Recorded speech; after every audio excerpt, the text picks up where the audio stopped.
Muy buenas tardes a todos. ¿Cómo están? Muchas gracias por estar aquí, acompañándonos en este regreso al horario que teníamos anteriormente. Muchas gracias de verdad por estar con nosotros en esta eh, charla de Back to Business. El día de hoy, como les habíamos comentado, hablaremos de un tema muy interesante, un tema que está muy en contexto y pues es de las lecciones de marketing de las elecciones de Estados Unidos. ¿Qué es lo que aprendimos por lo que ha estado pasando en estos días? Y bueno, para los que nos están acompañando por primera vez, les presento a los expertos. Moisés Cielag, estratega digital de la campaña presidencial de Barack Obama. Álvaro Pastor, experto en brand strategy y autor del bestseller Eat or Be Eaten, y Nicola Origui, consultor y capacitador internacional, experto en lateral marketing. Y bueno, recuerden dejar todas sus preguntas en el chat. Ustedes pueden darle el rumbo al programa haciendo sus preguntas. Y bueno, hablando de preguntas, ¿listos para las preguntas, expertos? Listos. Listos. Perfecto. En ese caso, comenzamos. Y bueno, Moisés, cuéntanos, ¿a qué atribuyes el éxito y derrota de las campañas? Miren, evidentemente ahorita vivimos un periodo muy interesante, porque es el periodo que se llama periodo de latencia, entre que se anuncian los resultados preliminares y todo es preliminar, y tú la traes, no me la pegas, hasta el momento en que ya el Senado toma la decisión de dictar que sí o que no va la cosa. Y eventualmente cualquier querella o bronca que haya, queja, tú no fuiste, aquel no fue. Hasta que finalmente el único día que realmente podemos decir que ya se cierra el periodo es el 20 de enero, que se llama Inauguration Day, que es cuando finalmente el presidente entra en funciones y el presidente saliente tiene que ceder o conceder, como se dice en inglés, to concede, ¿no? Normalmente en la historia de los Estados Unidos, todos los presidentes han concedido a los pocos días. Es un caso insólito. ¿A qué se debe? La pregunta dice, ¿a qué se debe el éxito o fracaso de uno de los dos? Yo creo que en ambos casos hay una campaña de mercadotecnia detrás de esto, donde como cualquier producto se ensalzan las virtudes del candidato que uno quiere que gane y se minimizan los defectos, como en cualquier producto. Esto es igual que vender chícharos enlatados o vender, yo qué sé, papayas en el mercado. Es exactamente lo mismo, guardadas las dimensiones. Joe Biden ha sido senador 6 veces. O sea, ha estado 36 años, ¿no es cierto? No 36, 30 años más o menos, en el Congreso. Desde que se graduó, desde que se graduó Joe Biden, inmediatamente fue admitido en el Colegio de Abogados de Delaware, e inmediatamente fue elegido al Consejo del Condado. Es un hombre que es un político de carrera completamente. Ha sido un político con una vida personal muy cuidada en sus principios. Se casa, tiene 3 hijos. Desgraciadamente, en un accidente, la esposa y su hija mueren. O sea, ha estado acompañado también de la desgracia. Es un hombre que es un producto mercadológico complicado de vender, porque había que tapar las desgracias personales, pues con éxitos importantes. Además, no perdamos de vista que Bo, el hijo que, ¿cómo se llama?, que finalmente sobrevive al accidente, muere a los 40 y pico años de edad de cáncer, de un cáncer espantoso, un cáncer cerebral, algo muy raro. Pero yo no he visto en la campaña de Joe Biden que ni el senador Biden ni su partido haya usado eso. Yo no veo que la campaña ha sido una campaña de sufrimiento de Joe Biden. Han cuidado mucho el perfil para exaltar las virtudes, la promesa, su desempeño durante 8 años en la vicepresidencia, y no han utilizado su vida personal desgraciada o desafortunada para exprimir el pensamiento emocional del pueblo. Desgraciadamente, del otro lado, los republicanos han cometido errores que les han costado la elección, y yo creo, en un punto muy no particular, sino profesional de vista, con conocimiento de causa y por haber trabajado en una de estas campañas en algún momento, que Donald Trump, por otro lado, es un perfil muy mercadológicamente bien cuidado, porque el hombre nace en un nido de oro.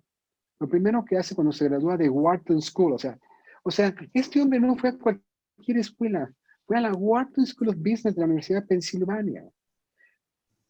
Yo he estado ahí, yo he cruzado el río. O sea, desde que la ves desde lejos dices tú, ay, güey, aquí estudia puro loco, puro genio.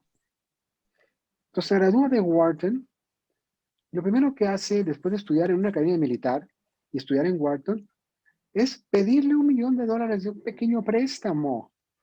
Obviamente su papá, pues ahí atrás de él, es un mogul inmobiliario, desarrolla un súper tipo de propiedades, súper anchi recontra ultramillonario, es una estrella de televisión. Y yo a veces no entiendo cómo no le sacaron suficiente jugo. Para la primera campaña sí, era un artista. ¿Se acuerdan de Ronald Reagan? Era un actorazo, ese era un actorazo. Y cuando el Partido Republicano lo escoge para ir por la presidencia, escogen un actorazo. Pero aquí escogieron un millonario que cuando apoyó la campaña, no es cierto, cuando apoyó Miss Universe en Panamá, le negó el saludo de mano a la presidenta de Panamá en aquel entonces. Es un hombre con muchos defectos mercadológicos, pero nadie de sus adeptos lo sabe o al menos cuidaron mucho el producto. Y pues con 70.4 millones de votos, no me digan que no es un hombre querido. Si 70.4 millones de americanos votaron por él, caray, el señor tiene una base impresionante. ¿Qué pasa? Que el sistema electoral americano, pues ahora no le jugó a favor, porque en la campaña anterior Hillary tuvo 3 millones más y ahora este hombre tiene 10 millones más de votos. Si todos son legales, porque dice Trump que no son legales. Otra desgracia, hombre. Hunter Biden es un muchacho complicado que tuvo problemas de drogas, que tuvo problemas de muchas cosas. Joe Biden, pues trata de no ponerlo en contexto, pero ahora le quieren sacar cosas al muchacho. Yo no digo que no haya tenido problemas, yo no digo que no sea pues, controversial ahí su relación con los rusos, pero hace 4 años también hubo esa controversia. Entonces, mi punto de vista es, los dos productos mercadológicamente fueron bien cuidados, pero creo que un producto fue mejor cuidado que el otro. Y como en cualquier parte de los negocios, ahí están los resultados. En los estados pendulares, señor Biden, de los 6 estados péndulo, gana 4 y uno, pues ya veremos qué pasa con North Carolina. Así no se puede. Así no se puede. Así no se puede. No, es más fácil mercadear chícharos. Yo creo que es más complicado vender latas de chícharos que hacer política. A veces. Red Mike, no sé qué piensan mis colegas. Bueno, también hay que decir el producto Trump de este año versus el producto Trump de hace 4 años. Hace 4 años Trump generó muchísimas expectativas en los Estados Unidos, generó una gran expectativa de cambio, supo hablarle de una manera muy correcta al estómago de sus electores. No le habló a la cabeza, le habló al estómago y le habló muy bien. Prueba es que hace 4 años ganó y prueba es que tampoco ha sido tan derrotada en estas elecciones. Todo el mundo se esperaba una oleada azul. En cambio, Joe Biden ganó y ganó por poco. Trump tuvo más de 70 millones de votos. Hay gente que sigue creyendo en su producto. A mí me encanta este ejercicio porque es como marketing muy elemental. Me explico. Primero, hablo de Trump como producto de marketing y curiosamente, Trump es todo menos, me parece, un producto de marketing. ¿A dónde voy? Cuando los marketeros desarrollamos una marca, empezamos desde cero, ¿no? Y le preguntamos a la gente qué es lo que necesitan y mapeamos el mercado y tal, y nos lo vamos inventando y de repente, ¡tarán!, te presentamos justo lo que tú habías pedido. Bueno, es decir, en términos generales, los productos de marketing se construyen a partir de una lectura del mercado. Digamos que de alguna manera es un origen artificial. No sucedió así con Trump y esa es la enorme gracia que tiene Trump. O sea, el cuate sale desde el primer día tal y como es. Es decir, no hay intención, no hay diseño, no hay nada más que para bien y para mal, espontaneidad.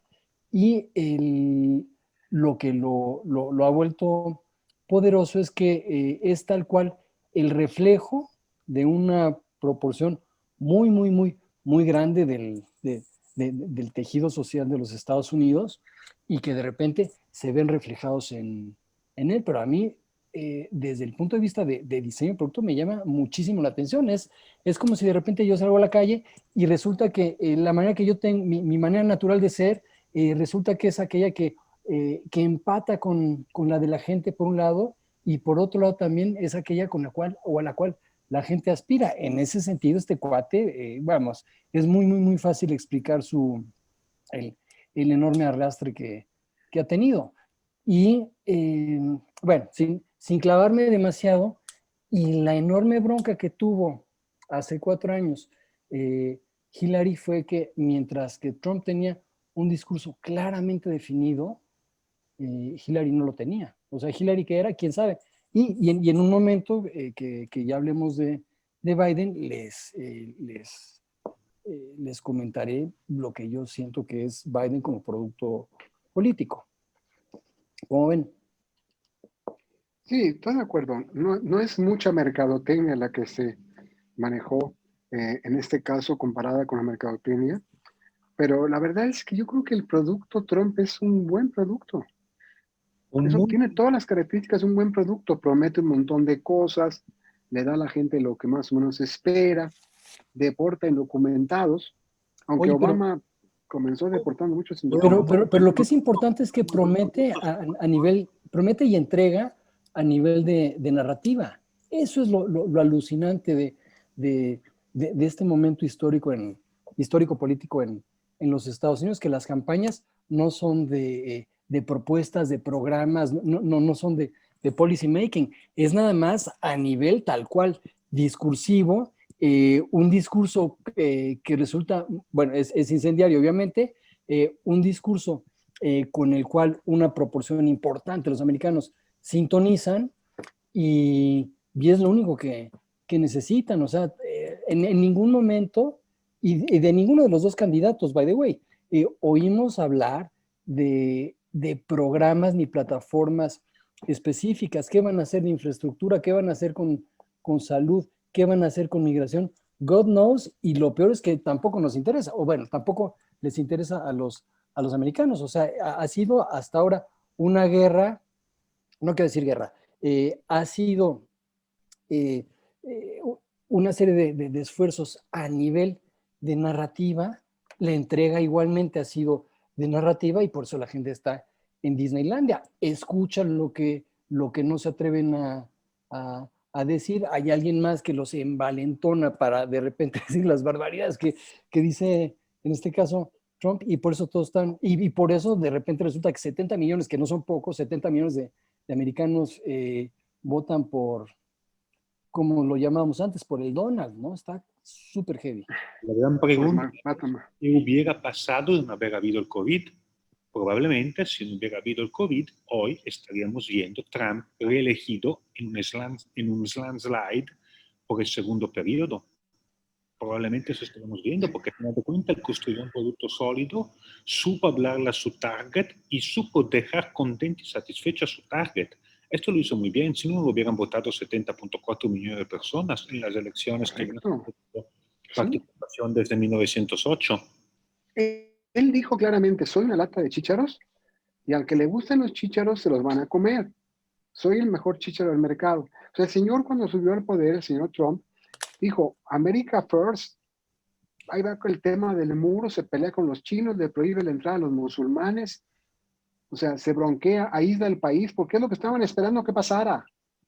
Él les dijo a todos, America First, los Estados Unidos primero, y el país más poderoso del mundo, con esa arrogancia que los caracteriza, siguió a este señor, hizo lo que hizo, se quiere salir de los tratados mundiales, se quiere salir de la OMS porque él cree que es más médico que toda la Organización Mundial de la Salud.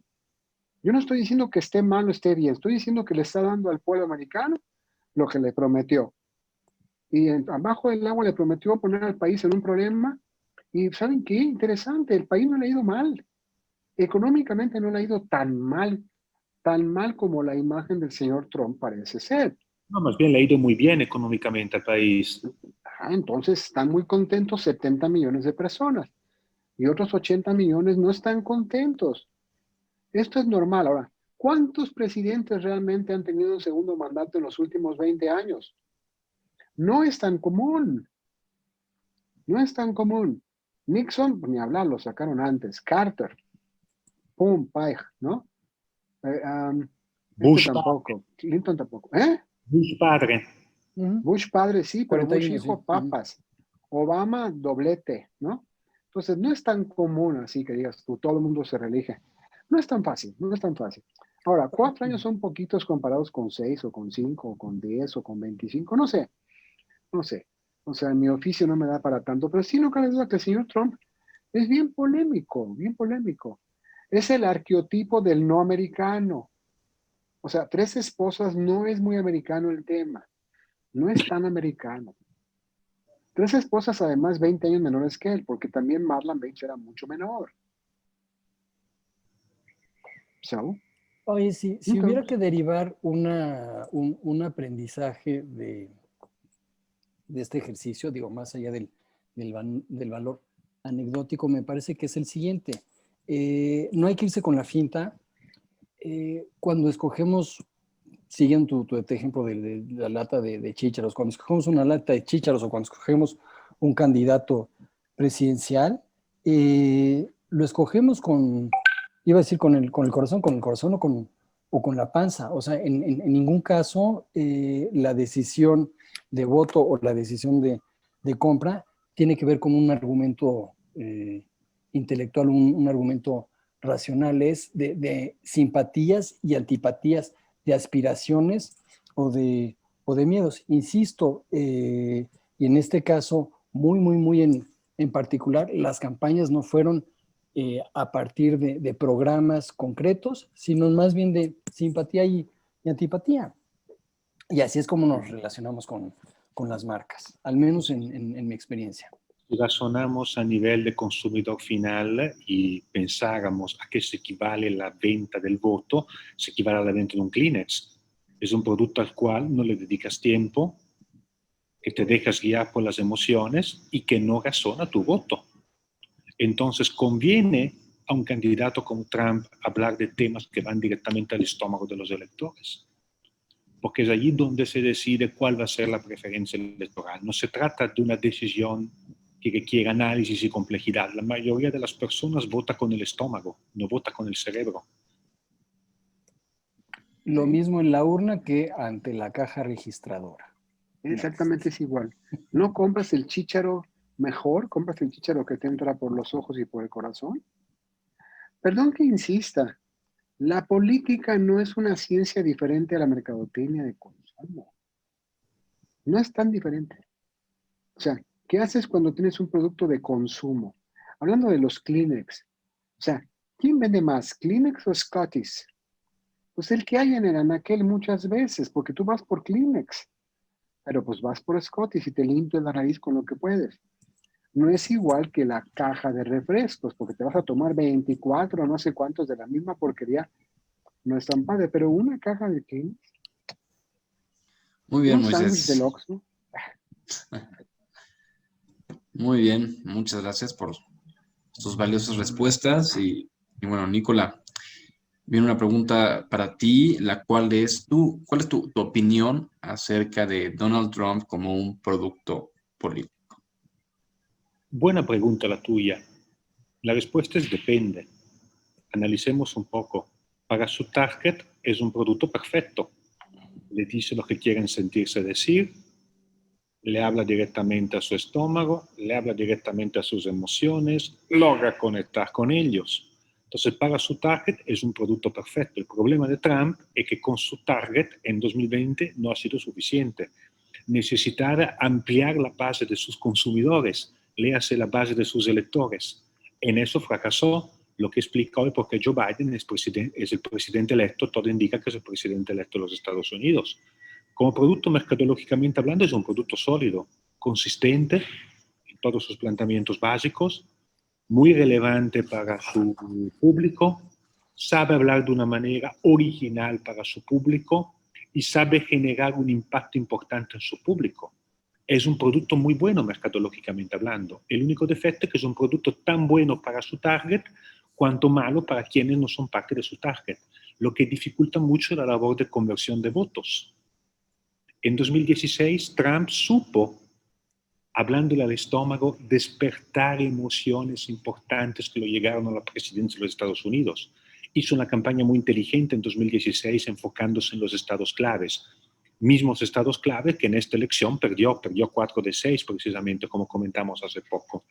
Y perdió 4 de 6 porque este producto a lo largo de estos 4 años ha sido demasiado consistente, ha sido demasiado enfocado hacia su target. No ha sabido ser incluyente, no ha sabido emplear su base de electores o, si queremos decirlo de otra manera, su base de consumidores. No sé qué opinan mis colegas.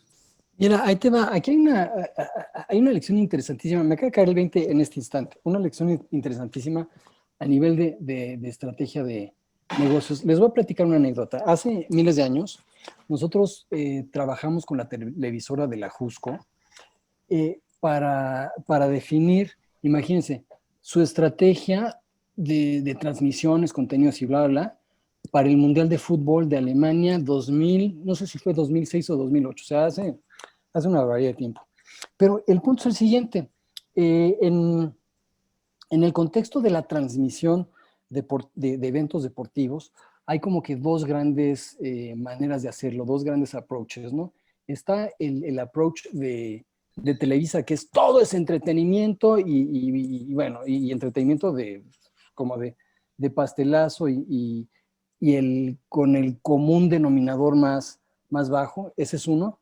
Y el otro approach es como que análisis de técnica y estrategia, muy a nivel ahora sí que de José Ramón Fernández.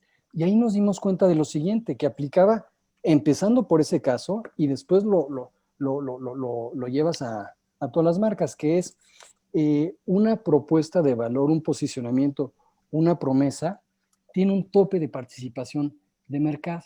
Es decir, aquí la bronca que enfrentaba TV Azteca es que su manera de transmitir los partidos y tal, de análisis, le era interesante al 30% de la audiencia y jamás iban a rebasar ese 30%. Es decir, si hubieran querido aspirar a un punto porcentual más de ese 30, tendrían que haber modificado la oferta tal cual. Lo mismo, de cada 100 personas, solamente tantas están dispuestas a tomar Pepsi u otras Coca. O sea, cada uno de ellos tiene su techo. ¿A dónde voy con todo este megaverbo? En el caso particular de Trump, que además desde el punto de vista de narrativa política fue un producto alucinantemente acotado, tiene un techo. Y de ese techo jamás se movió este güey. Y ese techo son 70 millones de votantes.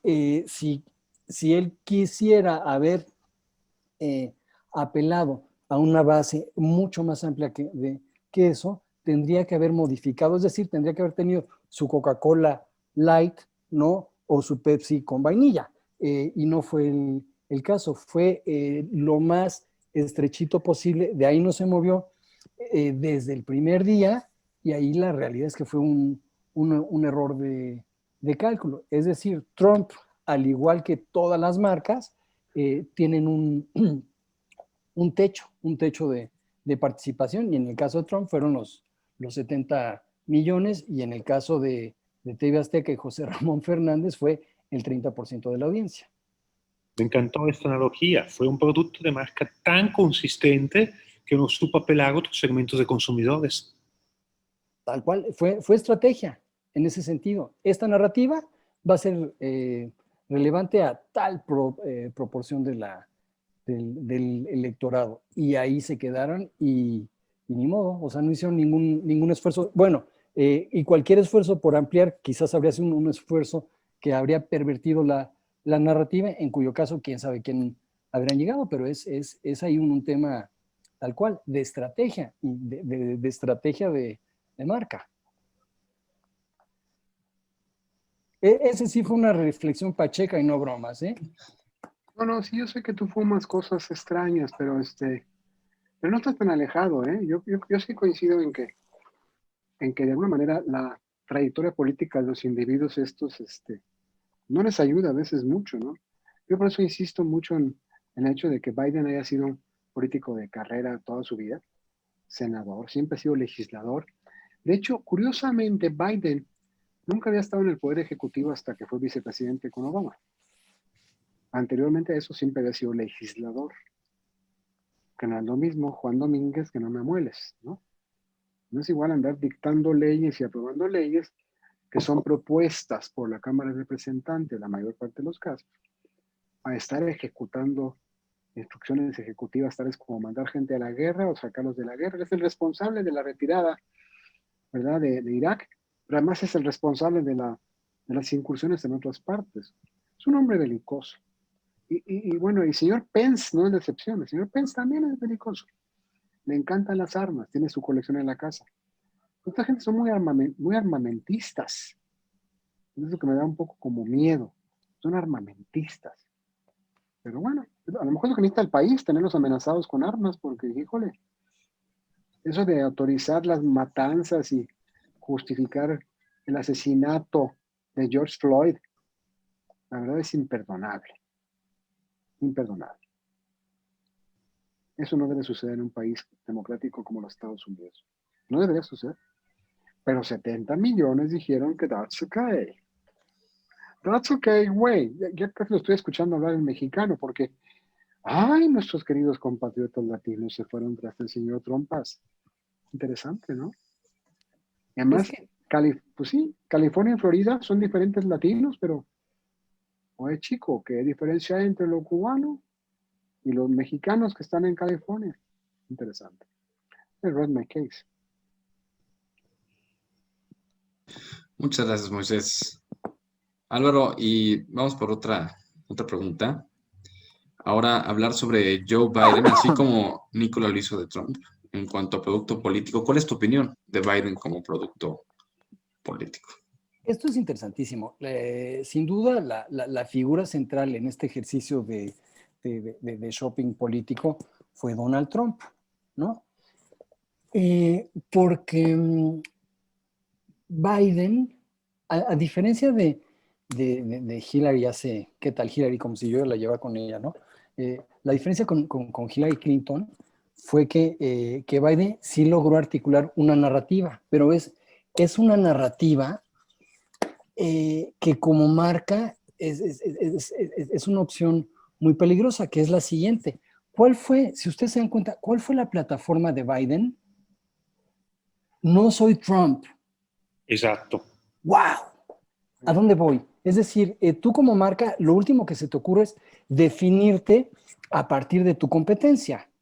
Tengo un caso aquí a la mano de una marca que además yo pronostiqué que iba a desaparecer y thank you very much, ya se fue, que es Cielito Querido.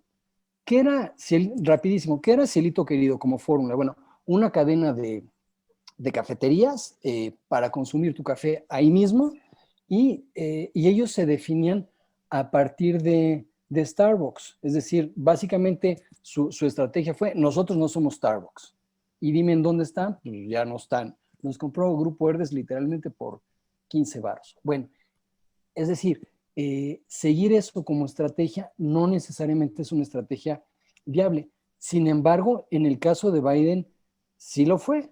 Vuelvo un poco a mi argumento del principio, que es, no ha sido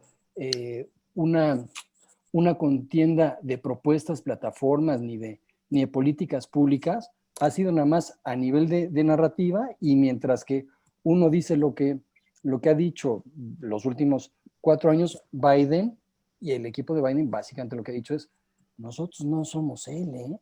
Y volviendo entonces un poco al ejercicio hace rato de TV Azteca, resulta que hay más personas que se identifican con el discurso de, ahora sí que no soy Televisa, no soy Trump, y eso les resulta atractivo a más personas que que el discurso de Trump. A mí me llama muchísimo la atención, es decir, que Biden no haya tenido ustedes díganme, ¿para dónde va? ¿Quién sabe? Y no importa, ¿no? Porque inclusive, ¿por qué salimos todos bueno, salías a decir, ¿por qué celebramos todos conforme se iban acumulando los votos electorales a favor de Biden? Pues porque no era Trump. Y esa es su plataforma. Me parece interesantísimo. ¿Cómo la ven ustedes? A ver, Álvaro, te escucho decir, ganó, no es que haya ganado Biden, sino perdió Trump. Tal cual. Sí, si quieres ponerlo así. Es decir, cualquier otra, digo, yo mismo, ¿no? Habrían dicho, y ahora ¿no? Yo salgo así con la música que puso Fer al principio. ¿Y cuál es tu plataforma? Pues mi plataforma es que no soy este cuate. Bueno, ya, igual yo Sí, he acumulado los porque, 4 millones de votos. porque no es lo mismo, que le haya hecho tan bien uno a que le haya hecho tan mal el otro. Puede ser. Por eso a veces de repente surgen esas visiones.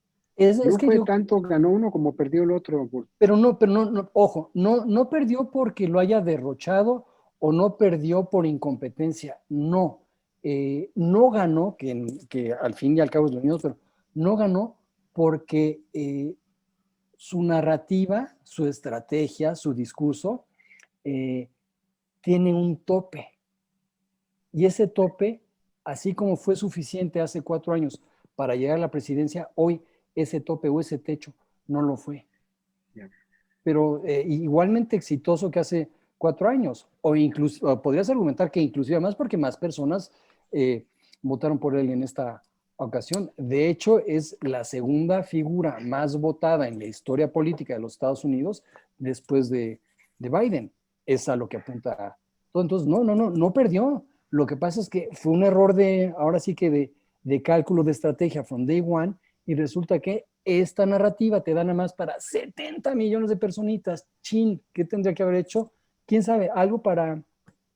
Es mucho más fácil en el mundo de las marcas porque ahí te acompañas de otras marcas, exacto, y amplías tu portafolio. En el mundo político, quién sabe, igual, es más, ahí te va una reflexión, siguiendo la analogía de portafolios de marcas. En el mundo político, tu marca principal es tu candidato a la presidencia y tus flankers son las figuras que tienes para el Senado y para la Cámara. Entonces, ok, aquí tengo 70 millones y otros por acá y por acá, y eso me permite ampliar, ahora sí que darle más, pues no sé, más horizontalidad, más alcance a mi discurso, y entonces ahí digamos que está padrísima la reflexión, la corporación es el partido político y el partido político tiene a su disposición un portafolio de marcas. Ese portafolio de marcas son los candidatos en los diferentes puestos que se están, por los que se está votando, y entonces haces que una serie de marcas de acá sean tantito más para la derecha, otras más para la izquierda, unos más progresistas y unos lamentablemente más retrógradas, ¿no? Pero, es decir, no es mala la reflexión ni la analogía de manejar tu partido político como lo haces como corporación que tienes a tu alcance un portafolio de marcas. Muy bien, Álvaro. Moisés, Nico, ¿alguna opinión al respecto? Estoy de acuerdo con lo que menciona Álvaro, la verdad. Me gustó mucho este comentario. Donald Trump llegó al tope. Llegó al tope, fue un producto muy consistente, pero con un mercado de no más de 70 millones de votos. No pudo ir a ganar el voto 71, 72, 73 millones, porque precisamente era un producto demasiado consistente, poco flexible. O lo tomas así o lo tomas así, no hay de otra, ¿no? Exactamente, es eso. Sí, fue riguroso, fue inflexible. Y mira, para que yo lo diga es que sí debe de haberlo sido, ¿no? Y eso estuvo bien. Eso estuvo bien, pero no sé, pero yo creo que sería interesante saber, como ha habido una altísima participación electoral como jamás había habido antes en Estados Unidos, probablemente esta alta participación electoral favoreció a Biden. Sí, pero ahí es un error de cálculo, literal. O sea, tú imagínate que quizás hombre, como figura política que es lo que haces, cedes algunos frentes, dices, ok, el lobby al punto de Moisés, el lobby de las armas no lo toco, entonces ahí no lo va a tocar, pues entonces no me vuelvo tan terriblemente radical con respecto a, pum, migración, aborto, pum, pum, pum, pum, pum, pum, pum, pero by the same token, como la conversación no fue en estos términos, sino fue esto es interesantísimo, fue una contienda de emociones, pero súper, súper, súper, súper elementales, súper básicas, o sea, ha sido en ese sentido una elección muy primitiva, ¿no? O sea, no es que estén pensando los americanos en el tipo de país que ellos quieren tener en el 2050. No, hombre, ahora sí que far from it.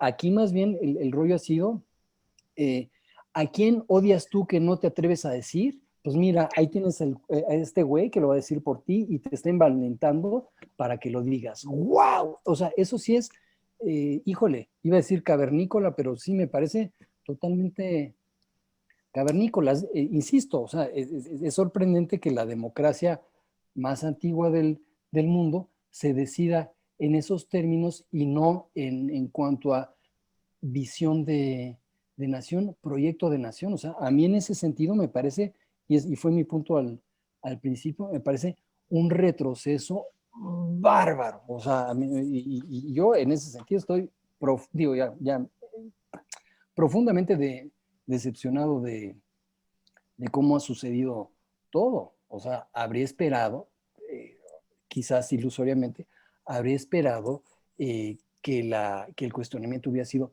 mucho más de fondo, con mayor proyección y no solamente a nivel tan epidérmico y tan en fin, no sé, me deja muy, muy mal sabor de boca todo esto. Evidentemente, Álvaro, estás bastante incómodo con los sucesos, ¿no? Yo creo que mucha gente está incómoda con los sucesos, sobre todo Es que yo soy porque, progresista, mi hermano. bueno, chico, está bien, yo estoy de acuerdo que está progresista, pero bueno, tantos años viviendo allá en Miami. Mira, el problema es que no es igual, no es igual liberalismo que libertinaje. Ah, me llama la atención algo interesante aquí, me llama mucho la atención. Primero, el argumento del presidente Trump era imputar los votos por correo, porque no iban a ser legales, porque el correo, la manipulación araña. En un tuit que mandó en la mañana, ya ves que el señor Trump es el salvador de Twitter, ¿no? En un tuit dijo ahí que claramente va a acusar a, ¿cómo se llama?, al hijo de Joe Biden, este muchacho Hunter, de haberse reunido con los rusos y haciendo complots para influenciar las elecciones. Lo mismo que hizo hace 4 años, a lo mejor Hillary un poquito, y lo mismo que pasó hace un par de años para el impeachment, ¿no? Acusaron a Trump de estar con los rusos y no sé qué más. Pero pobres rusos, man, los culpamos de todo, ¿verdad? Los rusos subieron al poder a Fidel Castro y los rusos metieron al güey en Venezuela y al otro güey. O sea, de veras, es tan fácil echarle la bronca al otro, ¿no? A ver, tú eres culpable de esto, tú también eres culpable. La prensa, ¿no? Los periodistas son malos, usted se calla, usted siéntese, usted no, usted sí. Usted, yo no sé por qué le da chamba a CNN, eres una vergüenza para tu medio. Es el presidente Trump. Pero está bien, es un estilo mercadológico. Sería una traición a su base si no lo hace. ¿Sabes lo que es preocupante? A mí no me preocupa la figura de Trump. Me preocupa, esto es neta, los 70 millones de personas que votan por él. Eso es lo que es alucinante. O sea, lo que está de pánico es que hay otros 69.999.999 que pueden reemplazarlo mañana. O sea, y de repente me parece que el gran wake-up call para México, bueno, para el mundo completo, bueno, nosotros de entrada, pero para el resto del mundo también, es decir, wow, ya te diste cuenta de a quién tenemos allí, me quiero morir, ¿no? Porque te das cuenta que la clase política hasta hace 4 años estaba totalmente divorciada realmente del electorado. Ahora sí ya, literal, los americanos desde hace 4 años ya salieron del closet, ya los vemos por lo que son y están de échate a correr. Y la bronca es que son los de la lana. el hecho de que Trump haya perdido las elecciones no significa que el trumpismo haya muerto. Ah, no, hombre, ni de broma, no, el trumpismo llegó para que, ahora sí que hablando del COVID que hemos dicho tanto, esto sí llegó para quedarse, o sea, Buenísimo. llámalo hoy trumpismo, pero es la extrema derecha de los Estados Unidos, pero bien, ¿no? El Heavy, trumpismo llegó heavy, para heavy. quedarse. Sí, a Oye, mí pero Trump no me preocupan los 70 millones. pero dijiste algo muy interesante que me encantó lo que dijiste. Dijiste que los 70 millones hayan dicho, wow, ¿por quién voté? Pero pues no están solos, o sea, le preguntas aquí en la calle a la gente, muchas personas aquí le preguntan en la calle, oiga, ¿usted por quién votó? Pues voté por esta cosa, y les preguntas, oye, ¿volvería a votar por esta cosa? Unos dicen que sí, unos dicen que no. Eso pasa en todos los países, ¿no? Cuando hay un cierto movimiento de promesa y de irritación política, irritación social, irritación sexual, qué sé yo, ¿no? Toda clase de irritaciones, ¿no? Entonces, los gringos, los norteamericanos, tarde o temprano vamos a entender que este es un país de inmensas posibilidades. Y a lo mejor dentro de 2 años le van a armar los republicanos una bronca al señor Biden, si es que Biden toma posesión. En fin, ¿por qué no nos esperamos un poquito a ver si toma posesión? Capaz que el señor Trump le declara la guerra a Birmania, entonces con eso ya no puede haber toma de posesión. Cuando estás en guerra no puedes cambiar de presidente. En fin, vamos a ver qué pasa. Vamos a ver qué pasa. Mientras, Biden ganó las elecciones, Trump perdió las elecciones y no quiere conceder. Su yerno la semana pasada dijo claramente que le dijo a su suegro, Kushner dijo que le recomendaba concede, que concediera. Se filtró por todos lados. Sus asesores políticos le están diciendo, conceda. En fin, no sé, a lo mejor quiere vender un casino.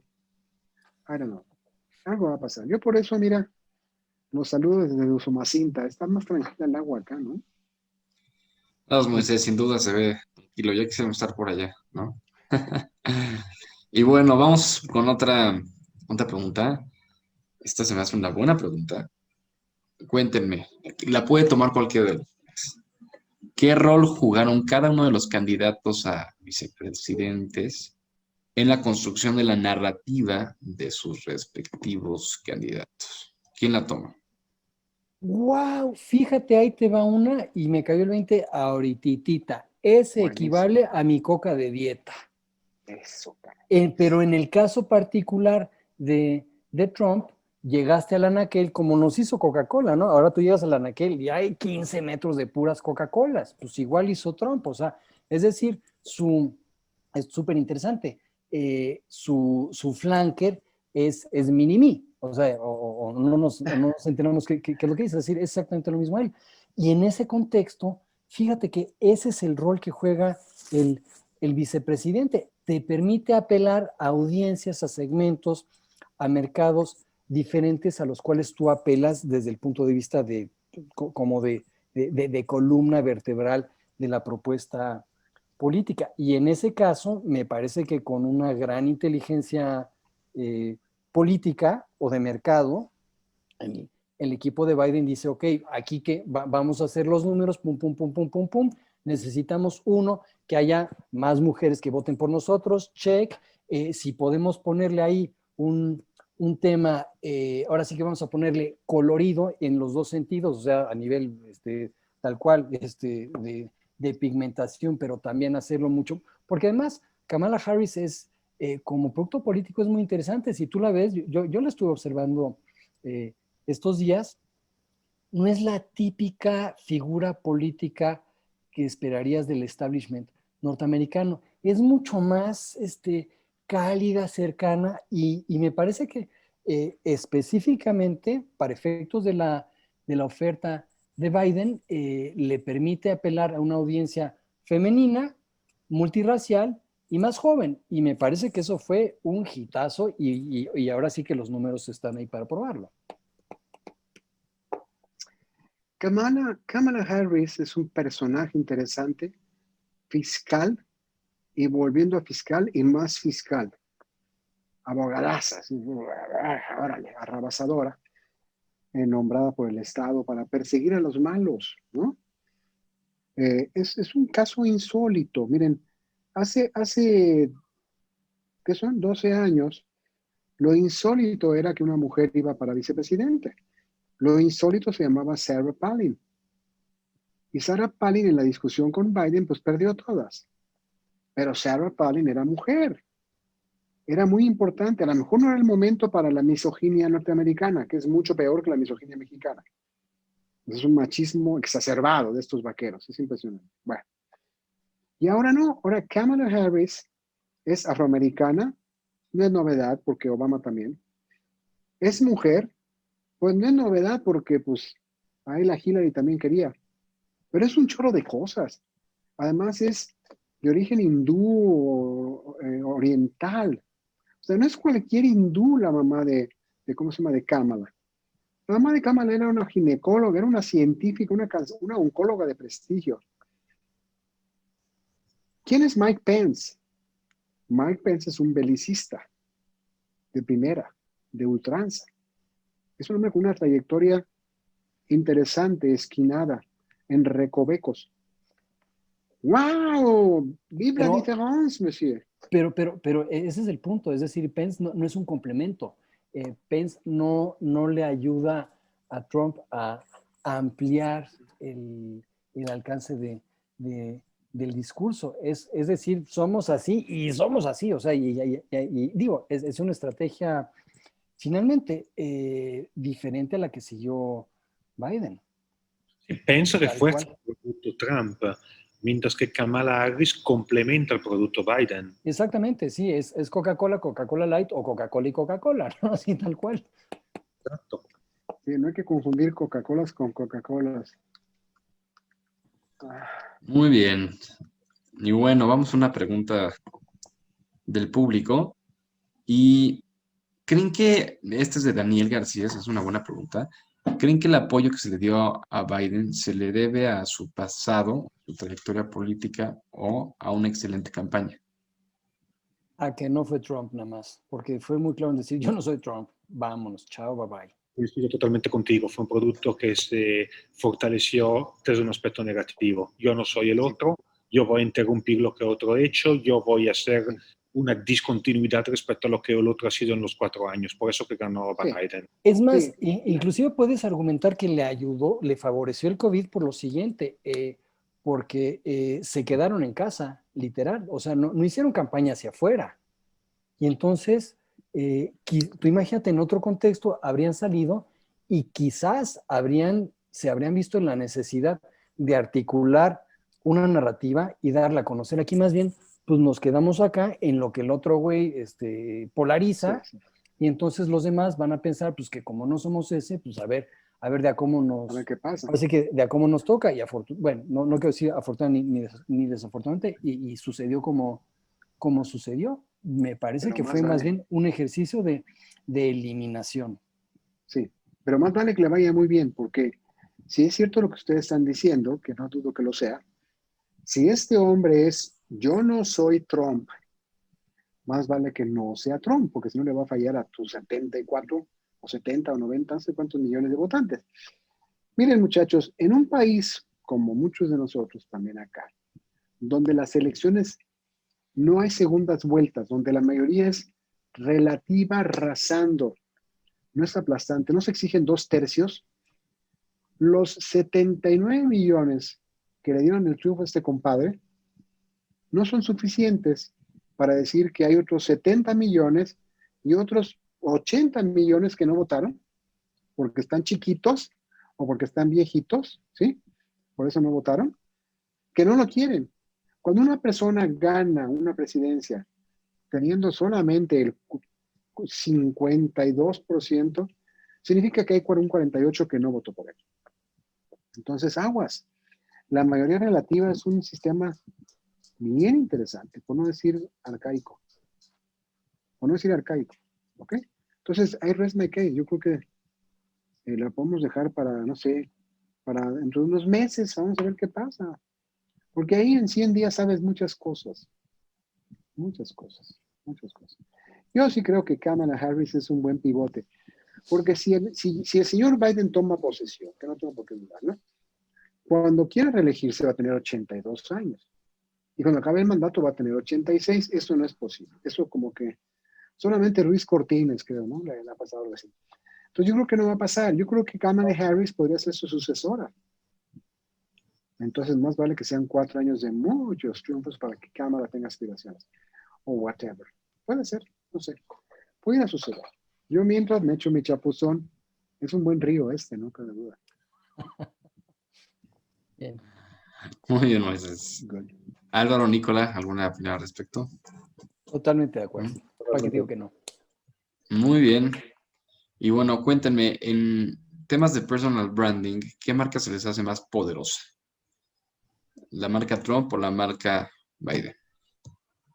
No, pues Trump, by far, porque además, ahí sí para que veas, él sí lleva muchos años construyendo la marca Trump a nivel público. O sea, público me refiero no del mundo de la política, sino del mundo de los mortales. Antes de que este cuate se asomara a la política, pues todos habíamos, o la gran mayoría de las personas habíamos oído hablar de Donald Trump, particularmente en los Estados Unidos. Entonces le lleva ventaja. Y esto, y como marca Trump, es un caso interesantísimo. O sea, yo sí creo, obviamente no, que debe de tener su manual de marca perfectamente definido, sus colores, su tipografía. Es más, ¿de qué color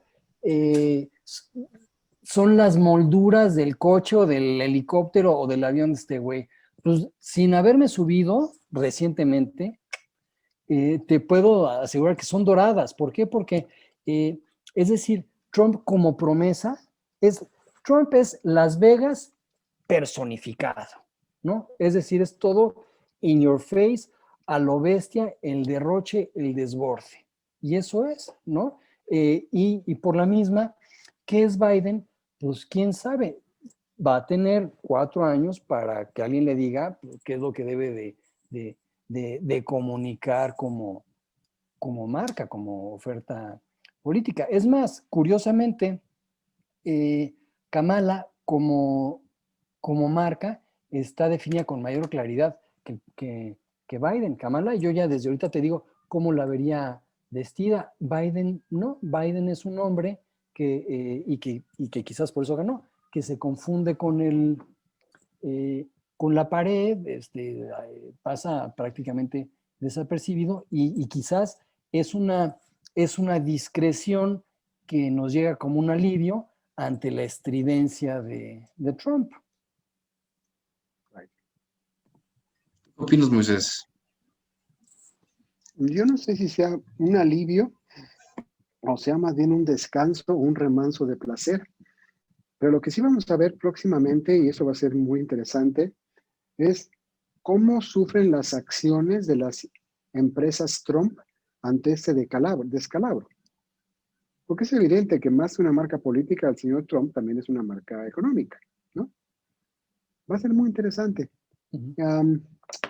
No estoy insinuando siquiera, de ninguna manera, for the record, que el señor Trump haya hecho movimientos económicos de ninguna manera. No estoy diciendo eso. Lo que estoy diciendo es que la figura presidencial influye en el ánimo del inversionista económico. Puede ser. Si el presidente de un país es un magnate y yo soy accionista en sus empresas, pues obviamente mientras esté ahí, pues la voy invirtiendo porque tengo fe. Pero si sigue haciendo desmanes y diciendo tonterías, ya cuando no sea presidente, ya los accionistas tampoco son tontos, ¿no? Entonces, no sé. Por eso las empresas públicas son tan interesantes, porque las empresas públicas, como lo dice el nombre, son públicas. Mucha gente invierte ahí, ¿no? Yo no sé cuántos de ustedes tengan acciones de Trump Enterprises. Yo no, por lo menos, ¿no? No me alcanza porque creo que son carísimas. Pero yo me imagino que los inversionistas están a estar muy nerviosos. Muy nerviosos. That's a fact. Y bueno, dentro de 100 días después del 20 de enero, hacemos un programa de los primeros 100 días del presidente whatever and whoever. ¿Sabes que estaría muy divertido hacer como ejercicio?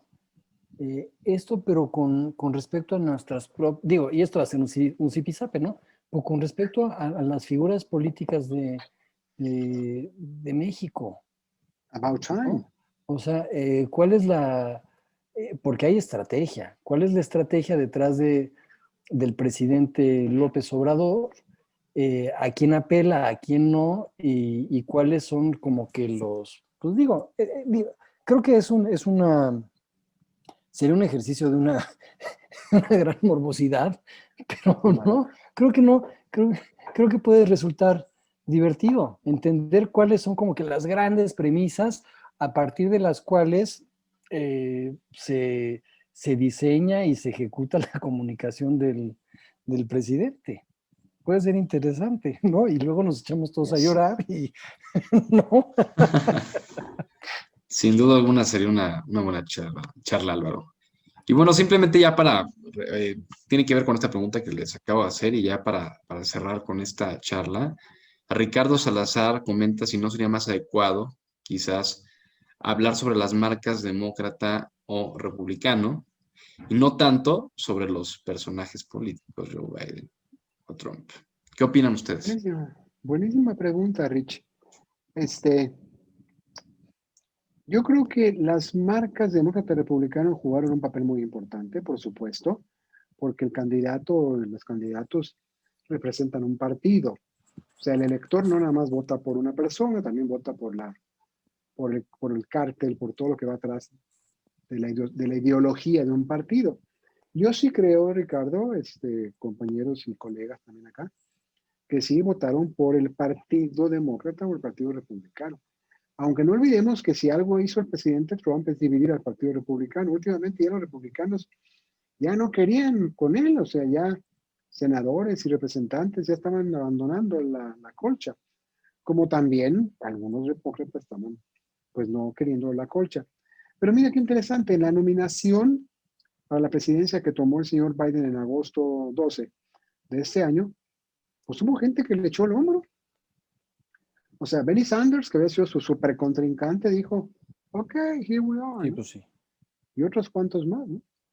No siempre pasa, ¿eh? No siempre pasa. Yo diría que el mundo de los partidos políticos es lo mismo que el mundo de las marcas. Hay ocasiones en las cuales compras Nesquik y hay ocasiones en las cuales compras Nestlé. Hay ocasiones en las cuales compras al candidato y hay ocasiones en las cuales compras el partido. ¿De qué depende? Pues depende de qué tan fuerte es la narrativa de la marca o de la corporación, del candidato o del partido.